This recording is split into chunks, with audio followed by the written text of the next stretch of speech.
যেখানে আলো মিলিয়ে যায় আর ছায়ারা কথা বলে। আমি থাকি সেখানে। আমি তার শ্যাডোম্যান। আমি তুলে আনি সেই সব প্রশ্ন যেগুলো জিজ্ঞেস করতেও মানুষ ভয় পায়। প্রথম পর্ব, ব্যাটেল অফ বাস দুর্ঘটনা। সে এক জমাট বাঁধা হয়, সাইবেরিয়ার বাতাসের মতোই শীতল এবং নির্মম এক রহস্য। সময়টা 1959। সোভিয়েত ইউনিয়নের মধ্যে শুরু হলো এক অভিযান। 9 জন অভিযাত্রী রওনা হলেন উরাল পর্বতমালার উদ্দেশ্যে। গন্তব্য মাউন্ট ওটার্টেন, স্থানীয় মানসি ভাষায় যার অর্থ সেখানে যেও না। তারা ছিল পাক্কা অভিযাত্রী, স্কি চালক, প্রকৌশলী, ছাত্র। দলনেতা ইগর ডায়াটলভ। অভিযানের শুরুতে তাদের ছিল অনেক আনন্দ, তাদের হাসি, যা ধরা পড়েছে ছবিতে। কিন্তু তারা জানতেন না এটাই তাদের শেষ যাত্রা। 23 জানুয়ারি ট্রেনে চেপে রওনা দিল দলটা। উচ্ছ্বাসে ভরা দ্বীপ, ওরা বলছিল তুঙ্গে। সেই দিনের জার্নালগুলোতে একতা, হাসি এবং আশার কথা লেখা ছিল। তারা সাবধানে তাদের সকল ওষুধপত্র গুছিয়ে নিয়েছিলেন। জানতেন সামনে অপেক্ষা করছে কঠিন পথ। তুষারে ঢাকা পথ, হিমেল ঝড়ের মাঝেও তারা এগিয়ে গিয়েছিলেন। কনকনে ঠান্ডায় শিবির স্থাপন করেছেন। প্রতিটি ক্যাম্প, প্রতিটি মুহূর্ত ছবি ও লেখায় বন্দী।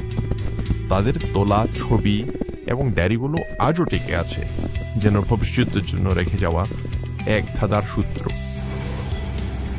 1 ফেব্রুয়ারি তারা শেষ ক্যাম্প করলেন খোয়ালেট সিয়াকল পর্বতের সাঁতারে।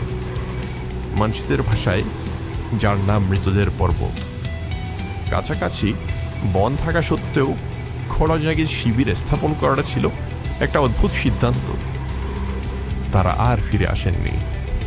তারা আর কখনোই জিনিসপত্র বোঝাননি।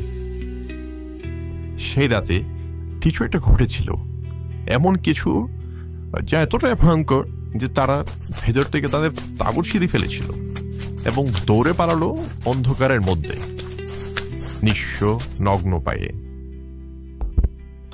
কয়েক সপ্তাহ কেটে গেল।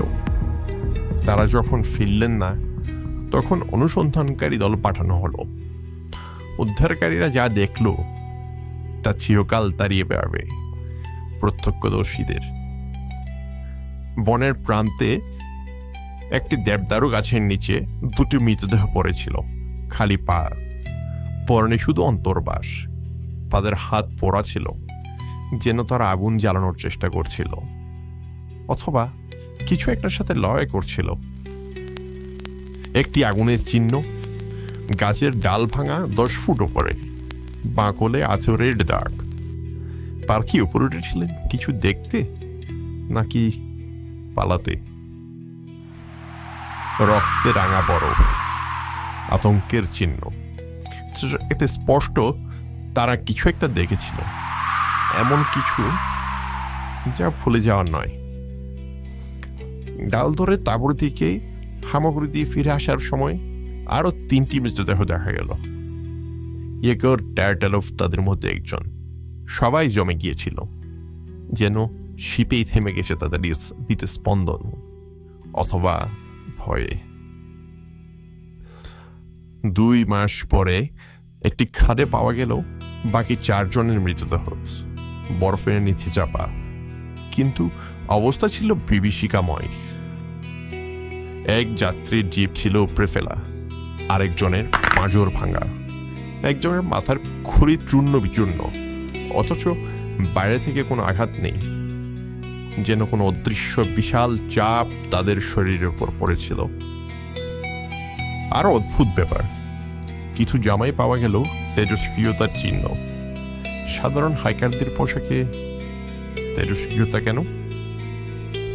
সরকারের তদন্ত দ্রুত শেষ হয়েছিল, খুব দ্রুত। চূড়ান্ত বিবৃতি, একটি অজানা ও প্রতিরোধ শক্তির কারণে মৃত্যু, আর কোনো ব্যাখ্যা নেই। তারপর নিস্তব্ধতা। ষড়যন্ত্রের তত্ত্বগুলো ফুলে ফেপে উঠল। তুষারধস, ফুল করে যাওয়া সামরিক পরীক্ষা, গোপন অস্ত্র, কেউ কেউ সোভিয়েত সরকারের ধামাচাপা দেওয়ার কথাও বলেছিল। অন্যরা ওদের প্রাকৃত কিছু ইঙ্গিত দিয়েছিল। স্থানীয় মানসি সম্প্রদায় বিশ্বাস করে এই পাহাড় অভিশপ্ত। এর নাম খোলাত সিয়াখাল, মৃতদের পর্বত, যা কেবলমাত্র নাম নয়। তারা বলে পাহাড় পাহারা দেই এক প্রাচীন সত্তা। একটি ডায়েরির এন্ট্রিতে লেখা ছিল স্নোম্যান। এটি কি নিছক কৌতুক নাকি সত্যি দেখা মিলেছিল এক অজানা জীবের, যারা লুকিয়ে থাকে আর শিকার করে? আধুনিক সিমুলেশন বলছে এক ধরনের বিরল বরফের ধস হতে পারে। কিছু বিশেষজ্ঞরা এও স্বীকার করেছেন তাদের দেহে আঘাত, পলায়ন আর মুখের আতঙ্ক সব কিছু একসাথে মিশে না। তদন্তকারীরা ঘটনাস্থল পুনর্গঠন করেছিলেন। ভিতর থেকে ছেঁড়া একটি তাঁবু, জিনিসপত্র অক্ষত। কিছু একটা তাদের এতটাই ভয় পাইয়েছিল, বেঁচে থাকার প্রবৃত্তিও কাজ করেনি। 9টি প্রাণ, একটি শীতল রহস্য। ডায়াটেলপ পাস আজও বিশ্বের সবচেয়ে অস্বস্তিকর অমীমাংসিত ঘটনাগুলোর মধ্যে একটি। কি ছিল সেই অজানা শক্তি? কি তাদের তাড়িয়ে দিয়েছিল? কি তাদের চিরতরে নীরব করে দিয়েছিল? কিছু সত্য সময়ের সাথে জমে যায়, অপেক্ষা করে থাকে তাদের গলিত হওয়ার জন্য, যারা অজানার মুখোমুখি হওয়ার সাহস রাখে। আমি দ্য শ্যাডোম্যান এবং ছায়ারা সবে মাত্র কথা বলা শুরু করেছি। যদি এই রহস্য আপনার চিন্তা ভাবনাকে তাড়া করে, লাইক করুন, শেয়ার করুন এবং সাবস্ক্রাইব করুন। অজানার পথে যাত্রায় যোগ দিন এবং মনে রাখবেন, অন্ধকারে আমরা কখনোই একা নই।